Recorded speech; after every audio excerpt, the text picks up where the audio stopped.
This is probably the most perplexing biography I've ever read. I initially thought it would start simple and gradually delve deeper, peeling back layers like an onion. Gradually reviewing the core, ultimately solving the mystery of why DFW became DFW. However, after reading 3 chapters, every word and sentence I've encountered just emphasizes how incredibly intelligent, exceptionally talented, and naturally gifted he was. Alright, the entire narrative focuses on his intelligence, which I can accept since DFW indeed thought faster and deeper than the most people. Yet, intelligence is not DFW's only characteristic, nor it is even the trait he was most proud of. If the whole text revolves solely around his intelligence without more comprehensive depiction, then the reading experience becomes like oil floating on clear water, fragrant and aromatic, but only adding a bit of color without generally enhancing the essence of the soup. Having said that, let's talk about the 3rd chapter.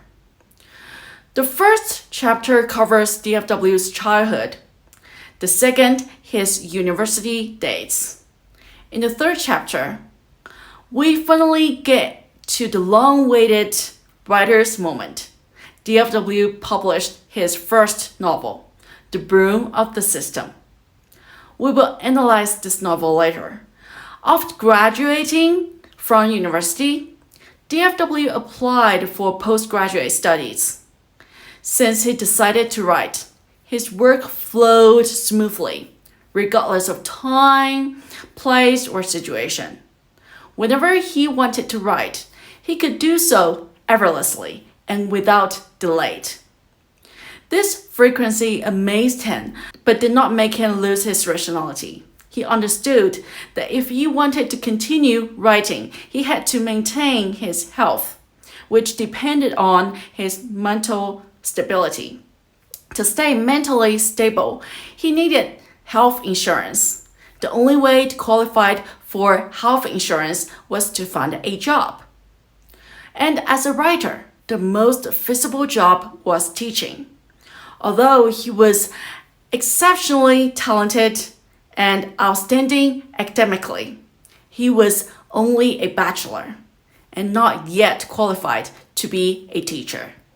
So he applied for a MFA. DFW was quite practical. He knew his situation well, did not shy away from it. He applied to several writing workshops, including the Iowa Writers Workshop. Iowa is famous for 2 things: the annual Sun Valley Summit and the Writers Workshop. Okay, first, the Sun Valley Summit. Billionaires like Bill Gates, Mark Zuckerberg, and Elon Musk gather there making deals amidst their conversations and toasts. These giants, who are usually powerful and influential, follow the arrangements of the Sun Valley Hotel like high school students at a summer camp.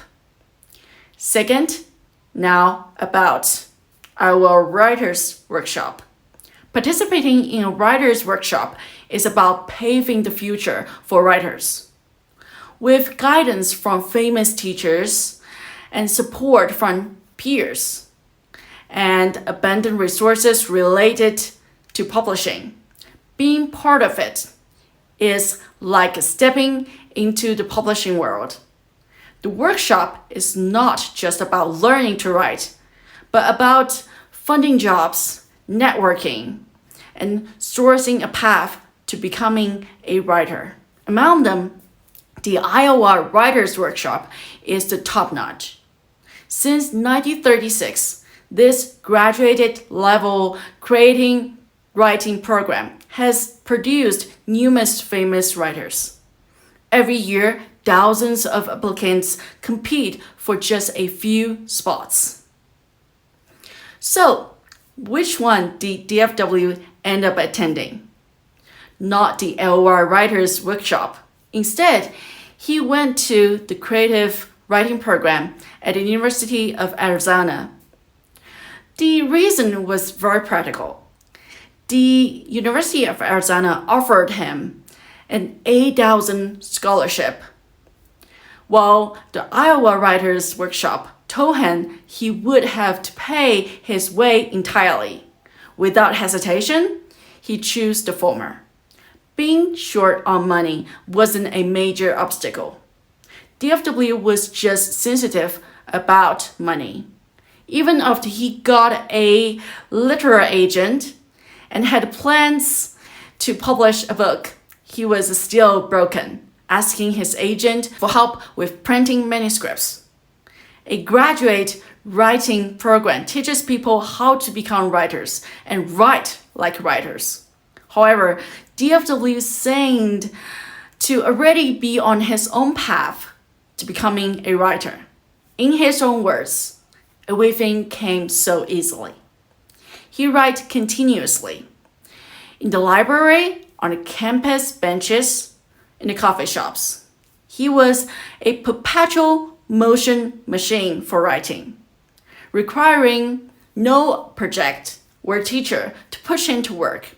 His effortless enthusiasm and persistence amazed his professors. One particularly well-connected but not so successful writer was especially fond of him and introduced him to important literary agents and editors at one publishing conference. After writing many stories, DFW decided to write a novel. This novel was The Broom of the System. He finished it and showed it to others. One person suggested he needed a literary agent. Writing is often marked by hardship and failure. For instance, YouTubers Christine Anna Jones and The Cottage Fairy are both literature enthusiasts. Christine Anna Jones spent several years before finally finding an agent, while The Cottage Fairy constantly faced rejections from editors, who said her writing was too traditional and outdated. Eventually, she channeled her writing passion into her video creations, which turned out very well. Listening to their stories, one might think that writing is inhumane. It requires not just mental but also physical effort and unwavering perseverance. Each rejection feels like a devastating blow. All this must be endured silently before becoming a writer. So, what is it like for those who become writers? For DFW, is saying that he was destined to be a writer. He sent letters and manuscripts to several agents. And fortunately, Bunny Nadell liked his writing style.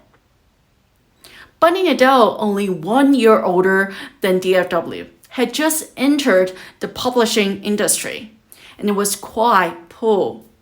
However, she was exceptionally capable and quickly sold DFW's novel for $20,000.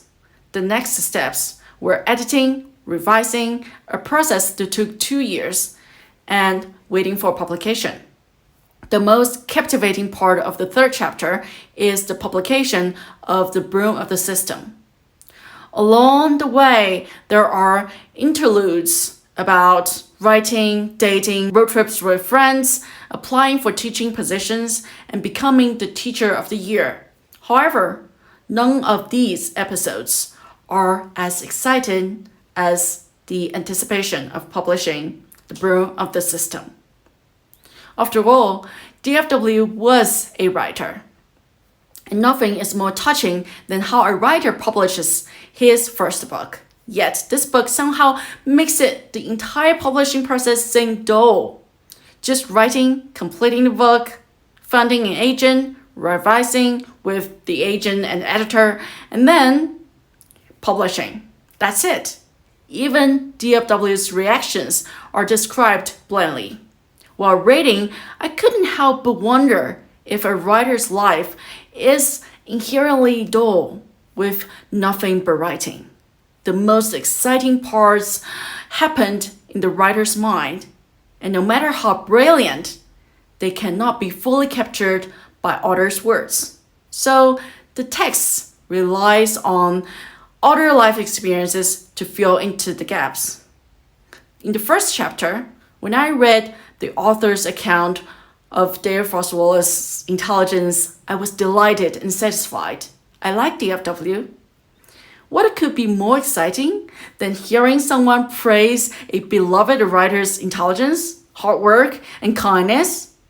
In the second chapter, when the author mentioned DFW's exceptionally intelligence again, I accepted, as it was supported by evidence.